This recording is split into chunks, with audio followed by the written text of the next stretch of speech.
নমস্কার, শুভ সন্ধ্যা। যেমনটা আপনারা জানেন, প্রতিবারের মতো এবারেও মে মাসেই ঘূর্ণাবর্ত বা ঘূর্ণিঝড় তৈরি হয়েছিল। এবারে ঘূর্ণিঝড়টার নাম ছিল রেমাল। তো রেমাল কিন্তু কালকে থেকে আজকে পর্যন্ত তাণ্ডব দেখানোর পর বাংলাদেশে চলে গিয়েছে এবং এরপরে পরবর্তীতে যে বৃষ্টিপাত, এই যে দেখতে পাচ্ছেন আপনারা এখন স্ক্রিনেতে, এটা বাংলাদেশে চলে গিয়েছে এখন।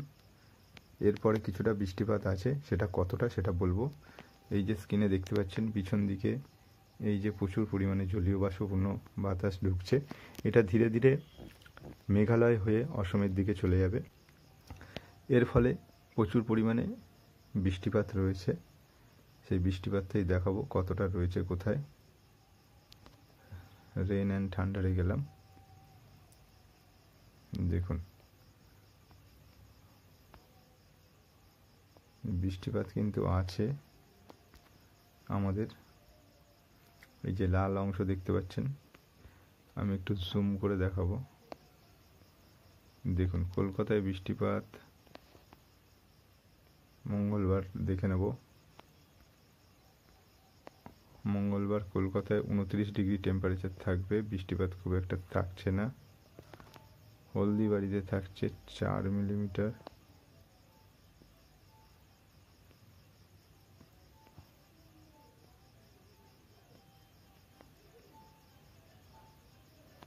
এই সকালে বৃষ্টিপাত ছিল।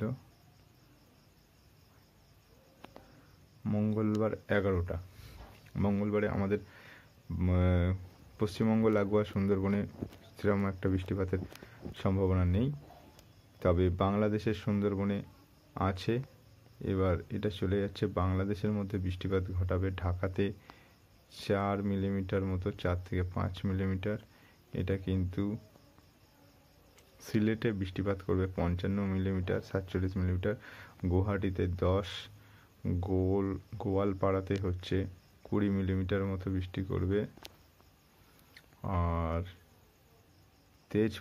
তেজপুরে বৃষ্টি হবে 13 থেকে 15। জোরহাটে কিন্তু বৃষ্টি হবে 10 থেকে 15।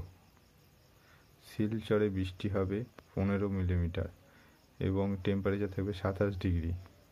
টেম্পারেচার কিন্তু কিছুটা কমেছে। বরিশালে 28 ডিগ্রি টেম্পারেচার এবং বৃষ্টিপাত খুব একটা নেই। তবে সুন্দরবন লাগোয়া অঞ্চলে কলাপাড়াতে দেখতে পাচ্ছেন 30 ডিগ্রি টেম্পারেচার এবং সেখানে কিন্তু 10 মিলিমিটারের কাছাকাছি বৃষ্টিপাত আছে। মঠবাড়িতে কিন্তু দেখছি 15 থেকে 16 বাংলাদেশের মঠবাড়িতে। আর আমাদের এদিকে মোটামুটি ক্লিয়ারই আছে, 35 ডিগ্রি টেম্পারেচার কলকাতায় দেখতে পাচ্ছি। উলুবেড়িয়াতেও 35, কোলাঘাটেও 35, বালিচকে 35। আচ্ছা, তার মানে কিন্তু টেম্পারেচার ফের বেড়ে যাচ্ছে আমাদের এদিকে। মেদিনীপুরে 36 ডিগ্রি, খড়গপুরে 37 ডিগ্রি টেম্পারেচার এবং বৃষ্টিপাত নেই।